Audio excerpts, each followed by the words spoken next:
Hindi agad natuwa si Marco nang malaman niyang may iniwang bahay sa kanya ang matagal nang namatay na tiyahin niyang si Aling Rosa. Sa totoo lang, halos wala siyang alaala rito, maliban sa isang babala ng kanyang ina noong bata pa siya. Huwag na huwag kang pupunta sa bahay na yon. Ngunit patay na rin ang kanyang ina.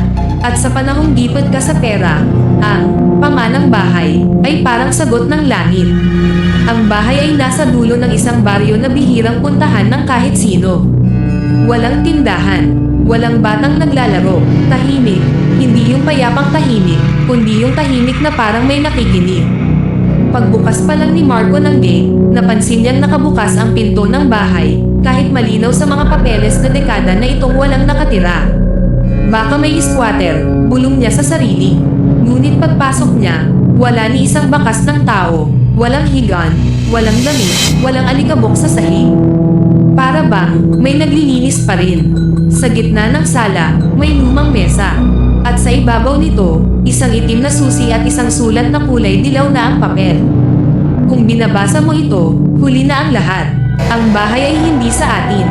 Tayo ang sa bahay. Napangiti si Marco, pilit na tinatawanan ang kaba. Drama lang, sabi niya. Nagpasya siyang doon muna matulog.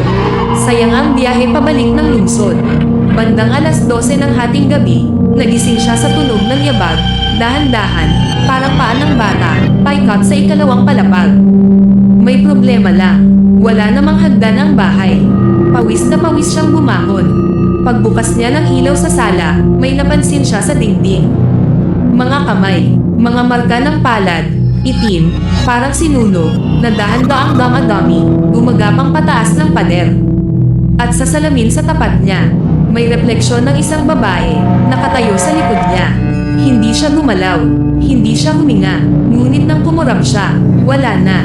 Kinabukasan, nagtanong si Marco sa isang matandang lalaki sa baryo. Pagbanggit pa lang niya ng bahay, namutla ang matanda. Minana mo, tanong nito. Oo po, bakit? Kung ganun, mahinang sabi ng matanda, isa ka na sa amin. Doon niya nalaman ang katotohanan.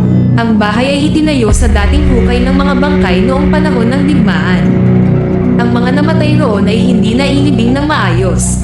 At si Aling Rosa, hindi raw siya tagapagmana, siya ang tagapag-alaga. Bawat henerasyon, may isang taong mananatili sa bahay para pigilan ang mga kaluluwang umalis. At ngayon, si Marco na ang susunod. Kinagabihan, pusa nang nagsara ang mga bintana. Bumigat ang hangin. Umalangaw ang mga bulong. Sa amin ka na. Ikaw ang susunod. Ang itim na susi sa mesa ay biglang umiinit. Napansin niya ang isang pinto sa likod ng bahay. Isang pintong hindi niya nakita noon. Nang ipasok niya ang susi, bumukas ito sa isang silid sa ilalim ng lupa. Sa loob, mga larawan. Lahat ng dating tagapagmana. At sa pinakabagong frame, ang mukha niya, nakangiti, patay ang mga mata. Sumigaw si Marco. Tumakbo siya palabas ng bahay. Ngunit kahit gaano siya kalayo, laging nasa harap niya ang bahay. Hanggang sa napagod siya, hanggang sa tumigil. At doon niya narinig ang boses ng isang matandang babae, mahinahon, parang nag-aalaga. Huwag kang matakot, sandali lang yan.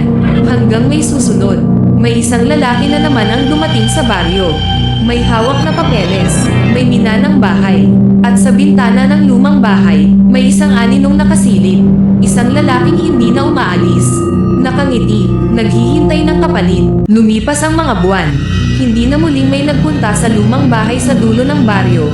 Hindi dahil sa utos ng kapitan, kundi dahil kusang umiwas ang mga tao. May mga bagay na hindi kailangang ipaliwanag, ramdam na lang sa balat. At kahit sinunog na ang lumang gate, kahit tinibag ang bakod, nakaupo pa rin ang bahay sa parehong lugar, parang hindi ito kailanman ginalaw. Ngunit isang gabi, dumating ang desisyon. Hindi na to pwedeng pabayaan, sabi ng bagong kapitan. Ipapabindisyonan natin. 3 pari ang dumating kinabukasan. Hindi sila sabay bumaba ng sasakyan. Una, isang matandang pari, mapatla, nanginginig ang kamay habang hawak ang rosaryo. Pangalawa, isang batang pari, hindi makatingin diretso sa bahay. At ang pangatlo, hindi nag-sign of the cross. Tahimik lang siyang nakatingin sa bahay. At nang tanungin siya ng kapitan kung handa na sila, iisa lang ang sagot niya.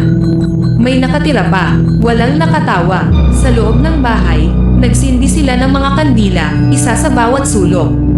Ngunit may kakaiba, hindi natutunaw ang wax. Kahit matagal nang nakasindi, parang nagyayelo ang apoy. Nagsimulang magdasal ang mga pari. Latin, dasal, Latin ulit. Isa sa mga pintuan sa likod ang kusang bumukas. Walang hangin, walang tumula, at mula sa dilim, may tunog ng paghinga, mabagal, malalim, parang pagod na pagod. Habang nagwiwisik ng banal na tubig ang matandang pari, napansin ng batang pari ang mga dingding. May mga ukit na letra, mga pangalang hindi niya nababasa noong una. Ngunit habang tumatagal, lilino ang mga pangalan. Isa-isa, mga dating tagapagmana, at sa pinakababa, isang bagong ukit, sariwa, parang kagagawan lang kagabi. Marco, napatras ang batang pari. Buhay pa siya, di ba? Bulong niya, walang sumagot, biglang namatay ang lahat ng kandila. Sa salamin ng sala, may refleksyon ulit, hindi na babae ngayon. Isang lalaki, nakangiti, hindi siya gumagalaw. Hindi rin siya kumukurap, at nang magsalita siya, hindi gumalaw ang bibig niya, pero malinaw ang boses. Huwag niyo nang ipagdasal ang bahay. May nagbabantay na. Napatras ang matandang pari, nalaglag ang rosaryo sa sahig. Pinilit pa rin nila, naglagay ng krus sa pintuan. Binendisyonan ang mga bintana, naglatag ng asin sa paligid ng bahay. At sa huling dasal, sabay-sabay nilang sinabi, "Sinasara namin ang bahay na ito." Tumahimik ang lahat, akala nila, tapos na. Kinabukasan, bumalik ang mga tao para silipin ang bahay. Nandoon pa rin ang krus, nandoon pa rin ang asin. Ngunit sa pinto, may bakas ng kamay sa loob, nakadikit sa salamin, parang may sumubok lumabas. Pero hindi pinayagan. Sa bintana sa ikalawang palapag, may isang anino. Hindi na ito nakangiti, nakatitig na lang.